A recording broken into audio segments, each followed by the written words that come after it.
picture. His wife cannot quite believe it. Out. Let's get the message. Ya, rame dan tim PR Lando auto menangis dah. Jadi Brazilian Grand Prix merupakan balapan yang sangat chaos ya dan menyediakan berbagai macam plot twist termasuk ke Lando Norris juga. Dengan hasil yang sangat jauh dari harapan dan musim ini juga akan segera berakhir, sepertinya title chance Lando musim ini sudah 95% berakhir, tapi apakah iya nih bang? Nah hari ini gue mau bahas apakah semuanya sudah berakhir untuk Lando Norris.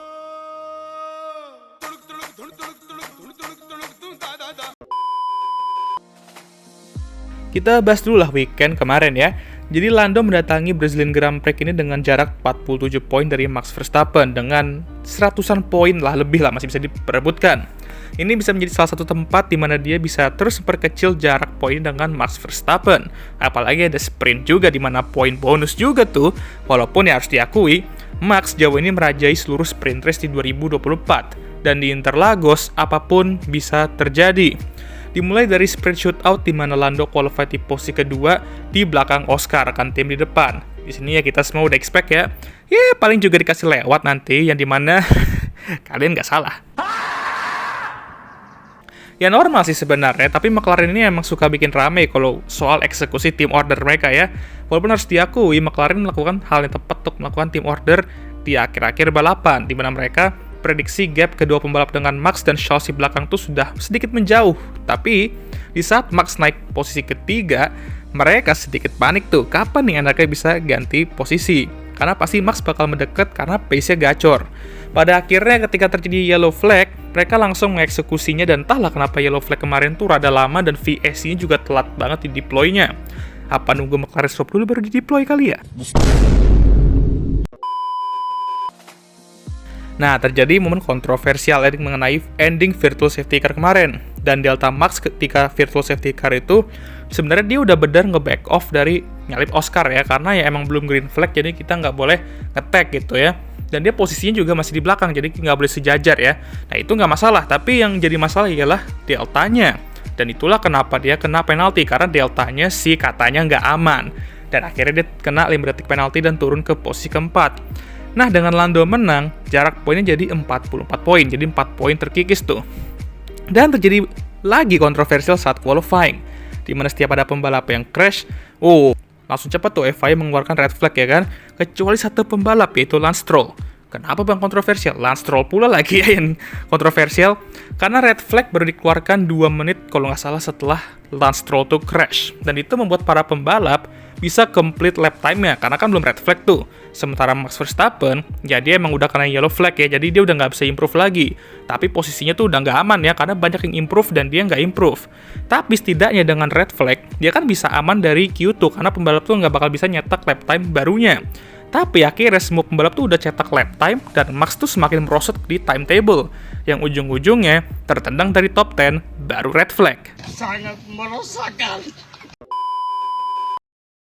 Kan gimana kita nggak sus ya kan? Akhirnya Max tuh harus start dari posisi ke-17 karena penalti grid itu. Dan dia sudah jelas meluapkan kekesalannya mengenai timing red flag yang dimana ya apakah lu bisa menyalahkan dia, emang rada sus juga itu kan ya. Lando sudah start dari pole, dia di posisi ke-17. Dan kalau misalkan endingnya beneran seperti itu, gap point itu bakal terkikis gede banget dan benar-benar bisa membahayakan title chance Max Verstappen.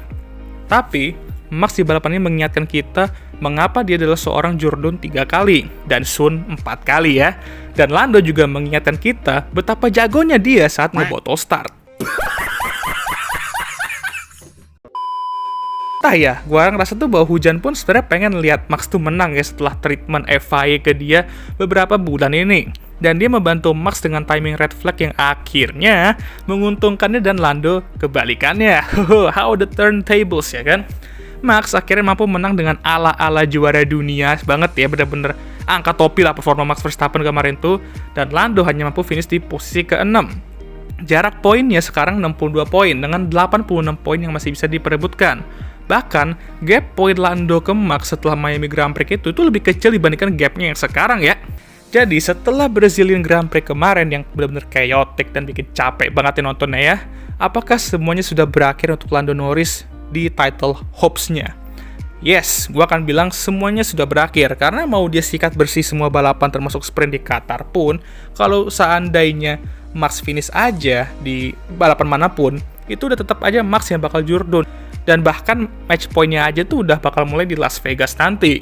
Jadi, sekarang kalau gue jadi Lando Norris, gue bakal lebih fokus menjauh dari Charles Leclerc di standings, karena Charles Leclerc ya diem-diem nih, dia juga cukup dekat ke Lando Norris di standings, dan jarak poin tuh kalau nggak salah cuma 24 poin. Ya, kalau misal rada gengsi nggak mau runner up karena itu berarti orang pertama yang kalah, ya bolehlah kasih ke Charles dan Ferrari, soalnya mereka tuh udah sering sebenarnya. Dan gue jujur sangat menyayangkan komen Lando mengenai kemenangan Max dan timing red flag di mana dia bilang yaitu karena hoki aja, dan ini nanti gue bakal bahas di video berikutnya karena menurut gue ada sedikit mislead lah di sini, tapi itu nantilah gue bahas karena ya sebenarnya ada benernya juga sih kalau emang dia ngomong hoki, karena itu kan ya bagian dari sport juga gitu. Kadang lu hoki, kadang lu enggak. Dan hey, lu juga menang di Miami kan karena salah satu faktornya karena lu hoki juga dengan timing safety car ya kan. Jujur aja, komen-komen dia di media belakangan ini itu emang rada bikin rame sih ya, rada kontroversial dan bikin rame banget.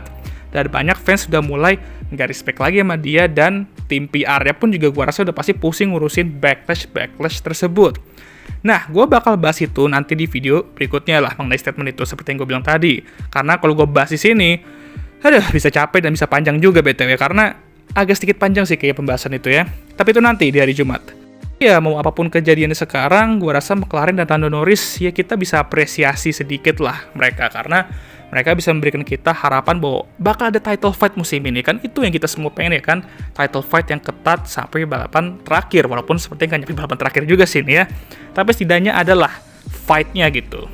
Ya walaupun ujung-ujungnya nge-flop juga, tapi ya udahlah nggak apa-apa ya, apalagi dah lama juga kita nggak melihat McLaren bisa secara konsisten bersaing untuk kemenangan, jadi mereka mungkin ada sedikit rusty-rustynya dikit lah ya kalau soal bersaing di depan, jadi emang butuh waktu aja.